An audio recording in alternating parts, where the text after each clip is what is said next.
So here we have, this is an example of a lot of information on one screen, and we're brought up a trend of that process.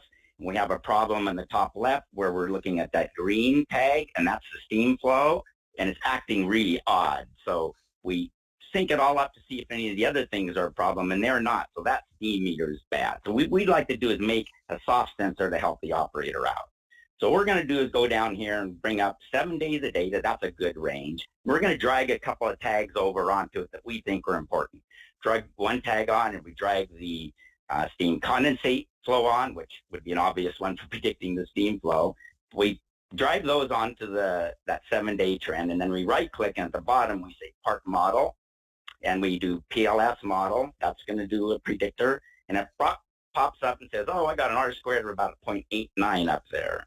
And the values on the constants are all 0.25, 0.26. So all 4 variables we pick are contributing to this prediction.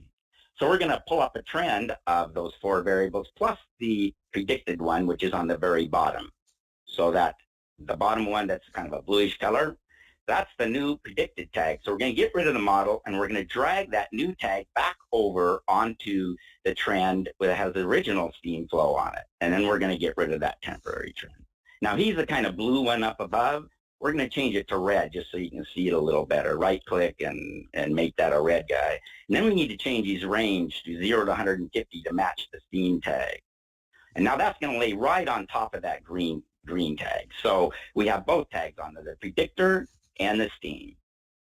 So now we're going to zoom in and show you when we lose the steam flow meter tag, how the predictor tag just keeps right on clicking and gives the operator an idea what the real steam flow is. So we hide that tag because the operator doesn't need it when it's working okay, but now it's sitting there ready to come up. We've been having lots of problems with this tag for months, and the operators lose it for longer periods of time. So this just gives them another handle, a quick, what if or predictive tool for what that sensor is.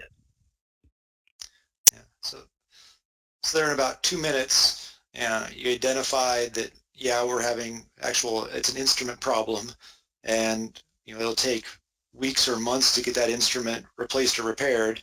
So let's just build a quick predictive estimate of that value, and so we can